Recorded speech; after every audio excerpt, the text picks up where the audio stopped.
All right, so thank you very much for your time. Yes, we do have this question, which is coming from 2021. B1, it's about states of matter. The following diagram shows the changes of state in the three states of matter. So as you can see, we have solid, gas, and liquid, and we have processes A, B, and C. And we've got arrows. These arrows are going to lead us. So as you can see, process A, if you check very well, process A is pointing from liquid to gas, and this one is boiling or evaporation. Process B, if you check very well, it's pointing from liquid to solid. From liquid to solid, it's a solidification, which is also known as freezing. Look at process C. Process C, if you check very well, you're going to realize that it's moving from solid to gas. From solid to gas directly, it means sublimation. Okay, A, they are saying describe the arrangement of particles in solid. Describe the arrangement of particles in solid. The arrangement of particles in solid, all right, the particles are closely packed. The particles are closely packed and in a definite shape. Yes. The particles for real, they are closely packed. It's not like in gases whereby they are scattered. So you simply say, in solid, particles are closely packed in a fixed, orderly arrangement. Closely packed in a fixed, orderly arrangement.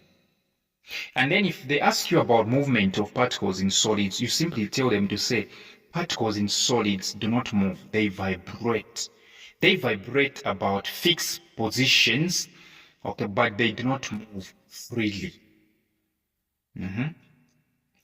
Another thing is they want us to describe the arrangement of particles in liquids. Particles in liquids are closely packed, but not in a fixed arrangement.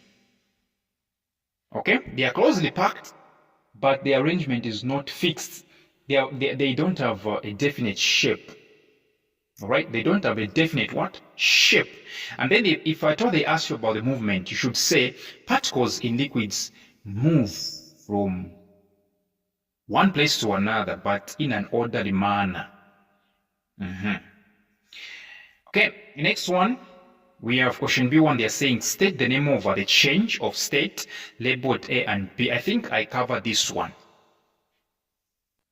The name of change of state labeled A and B.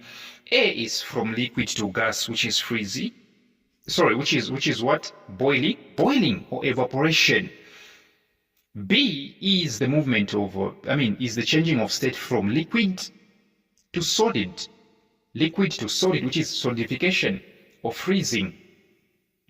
Show that. Question B2, they are saying, which change of state, A or B? A or B is an exothermic process. And you have to explain your answer. What exactly is an exothermic process? An exothermic process or an exothermic reaction is this reaction whereby heat energy is given out from the system to the surrounding. So let's look at A. A is from liquid to gas, which means boiling. So what exactly happens during boiling? During boiling, heat energy is absorbed so that the heat can give kinetic energy to the liquid particles so that the liquid particles can move freely and to break the cohesive forces. So A is not exothermic, it's endothermic. Reason being, heat energy is absorbed. B, if you check very well, B, it's from liquid to solid, which is a freezing.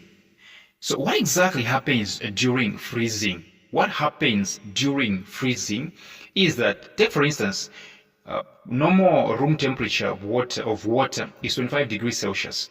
So for that water to become a solid, it has to drop from 25 degrees Celsius to 0 degrees Celsius.